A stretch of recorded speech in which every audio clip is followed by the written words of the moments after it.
5G YouTube channel नायगिरि लोगो नोंथांमोननिसिम दिनैनि गोदान भिडिअआव आरो फिन खेबसेबाव बरायफिनबाय। दिनैनि गोदान भिडिअआनो जाहैबाय आसाम गभर्नमेन्टनि मोस्ट इम्पर्टेन्ट स्किम अरुणोदय 3.0 बेनि नोंथांमोननो मोनसे आपडेट होनो नागिरदों आरो मोनसे बिग आपडेट गभर्नमेन्टआ बेयाव लन्च खालामनानै होदों। नैबे 3.0 बे 3.0आ माब्ला एप्लाइ जागोन, लोगोसे बेयाव नोंथाङा एप्लाइ खालामनो मा इलिजिबिलिटि थानांगोन आरो नोंथांमोननो नैबे अरुणोदय 3.0 जाय बिथांमोना बे स्किमखौ मोनगोन, नोंथांमोननो गभर्नमेन्टआ स्टेट गभर्नमेन्टआ सेन्ट्रेल गभर्नमेन्टनि इन्सुरेन्स स्किम नोंथांमोना बे इन्सुरेन्स स्किमखौबो नैबे अरुणोदय 3.0 जों नोंथांमोना मोनफानो हागोन। लोगोसे बे स्किम इन्सुरेन्सनि जोहै नोंथाङा 1 लाखनिफ्राय नोंथाङा बेयाव 2 लाखहालागि बे स्किमनिफ्राय नोंथांमोना रां मोननो हागोन।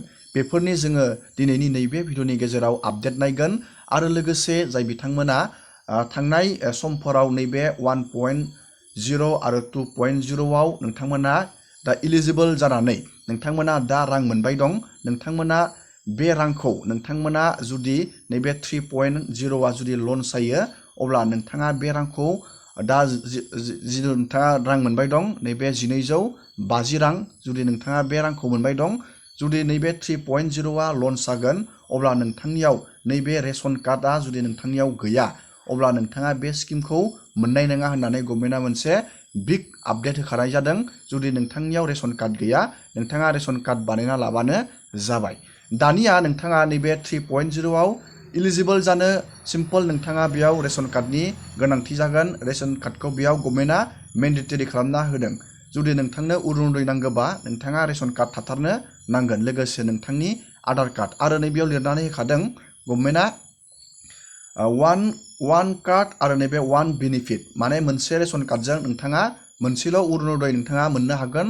न'खराव बेयाव सासेल' मोनगोन, गार्जेना बेखौ मोनगोन जायनि नामाव रेशन कार्ड दं, बेनो नैबे अरुणोदय स्किम 3.0 नि लाभखौ मोननो हागोन। 1 कार्ड नैबे 1 बेनिफिट, बेयाव इलिजिबिलिटि क्राइटेरिया बेनो, नोंथांनियाव रेशन कार्ड थाबानो नोंथांमोना नैबे 3.0 नि थाखाय इलिजिबल जागोन आरो बेनि एप्लाइआ अक्ट'बरनिफ्राय स्टार्ट जागोन।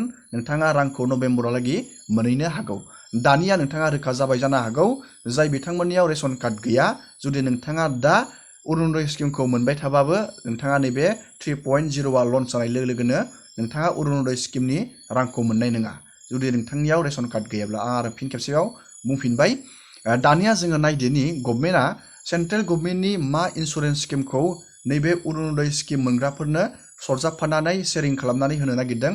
जोङो बेनि आपडेटखौ नायदिनि। नैबेयाव नोंथांमोना नुनो मोनदों, नोंथाङा जेब्ला अरुणोदय स्किमनि जोहै दान मोनफ्रोमबो नैबे 1250 रांखौ नोंथाङा बेयाव मोनबाय थागोन, अब्ला नोंथांमोना नैबे इन्सुरेन्स बेनिफिटखौ नैबेयाव स्टेट गभर्नमेन्टआ बेयाव शेयारिं खालामफाना होनो नागिरदों। नैबे insurance benefit PMJJBY and PMSBY with 50-50 नैबे premium sharing between beneficiary and state government. नैबे स्टेट गभर्नमेन्टआ नैबे PMJJBY आरो नैबे PMSBY with 50-50 बेयाव प्रिमियामखौ शेयारिं खालामना होगोन। बेयाव जुदि नोंथाङा नैबे इन्सुरेन्स स्किम नैबेनो जाहैबाय प्रधान मन्त्रि जीवन ज्योति बीमा योजना आरो नैबे प्रधान मन्त्रि सुरक्षा बीमा योजना।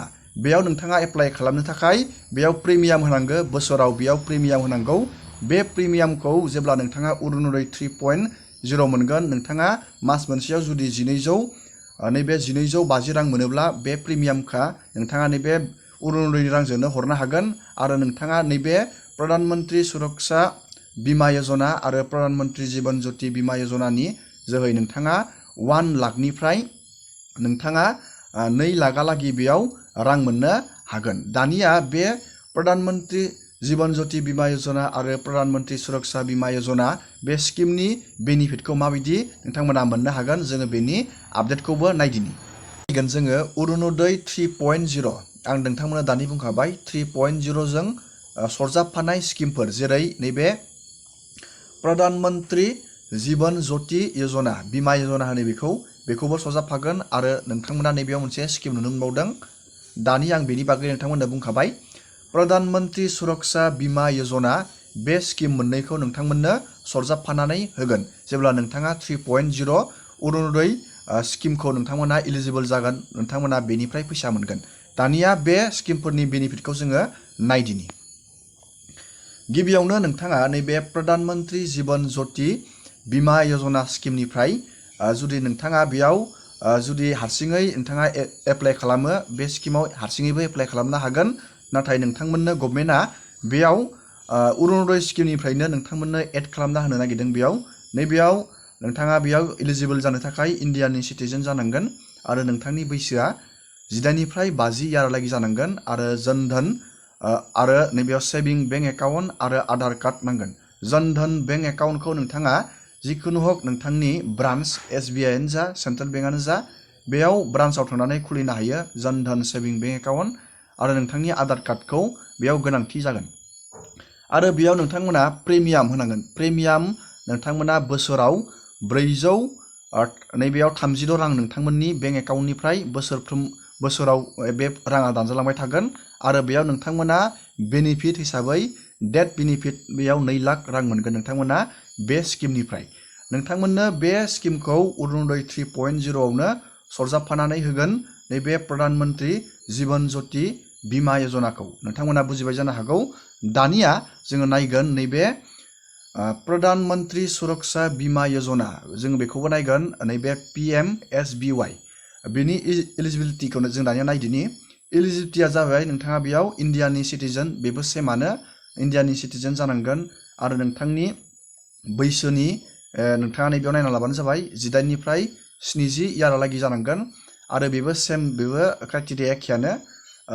जनधन नोंथाङा बेयाव बेंक एकाउन्ट थानांगोन सेभिं बेंक एकाउन्ट आरो आधार कार्ड आरो नैबेबो अट' डेबिट नोंथांनि बेंक एकाउन्टनिफ्राय प्रिमियाम नैबे प्रिमियामा बेयाव खम जायो 20 रांल' नोंथांनि बोसोराव बे राङा दानजालांबाय थागोन। अट' डेबिट नोंथांनि बेंक एकाउन्टनिफ्राय नैबेयाव जालांबाय थागोन। नैबेयाव अट' डेबिट होखादों। नैबेयाव अट' डेबिट माने नोंथांनि बेंक एकाउन्टनिफ्राय अट'मेटिक फैसाया नैबे 20 राङा बोसोराव दानजालांबाय थागोन।